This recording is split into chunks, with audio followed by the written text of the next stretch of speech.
தாய் வளர்க்கணுங்க, அப்பதான் புள்ள கரெக்டா வரும். ஆயாமா வளர்த்தாவெல்லாம் நல்லா வளராது. உலகத்துல எந்த ஆயாமாவா இருக்கட்டும், ஆயாமாவோ அனாதை இல்லமோ அந்த கிரஷுகளோ குழந்தை காப்பகங்களோ பெத்த தாய் வளர்த்துற மாதிரி வரவே வராது. நான் அடிக்கடி சொல்றது உண்டு வேடிக்கையா. குழந்தை புள்ள அசர்த்துட்டு கேட்டுச்சான், எங்க ஸ்கூல்ல கட்டுரை போட்டி வச்சிருக்காங்க, தாயின் சிறப்புகள்னு எழுதிட்டு வர சொன்னாங்க ஹசரத். எனக்கு ஒரு 2 பக்கம் தாயின் சிறப்புகள்னு எழுதி கொடுன்னு கொண்டு வந்து சீட்டு கொடுத்துருக்கு. அஜரத்தை வாங்கி கையில வச்சுட்டு அந்த குழந்தைகிட்ட கேட்டிருக்காரு, ஆமா உன்னை யாரு ஸ்கூல்ல கொண்டு போய் விடுறா? அது எங்க வீட்டுல இருக்கிற ஆயம்மா. உன்னை ஸ்கூல்ல இருந்து யாரு கூட்டிட்டு வர்றா?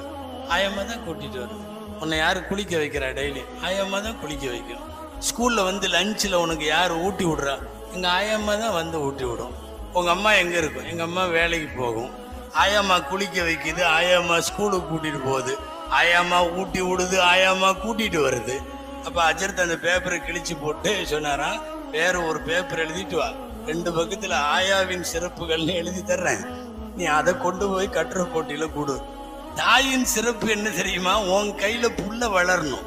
தாயின் சிறப்பு என்ன தெரியுமா? பெற்ற மக்களுக்கு நன்னெறிகளை ஊட்டி நீ வளர்க்கணும். நீ வளர்க்காம ஆயாமா வளர்த்துச்சுன்னா அந்த குழந்தை சமூக விரோதியாக வரும். அந்த குழந்தை நாளை நாடோடியை போல வரும். அந்த குழந்தை நாளை இந்த கம்யூனிட்டியினுடைய அத்துமீறல்கள் எல்லாத்திலையும் பங்கெடுக்கும். பெற்றோர்களிடம் குழந்தை வளர வேண்டும்.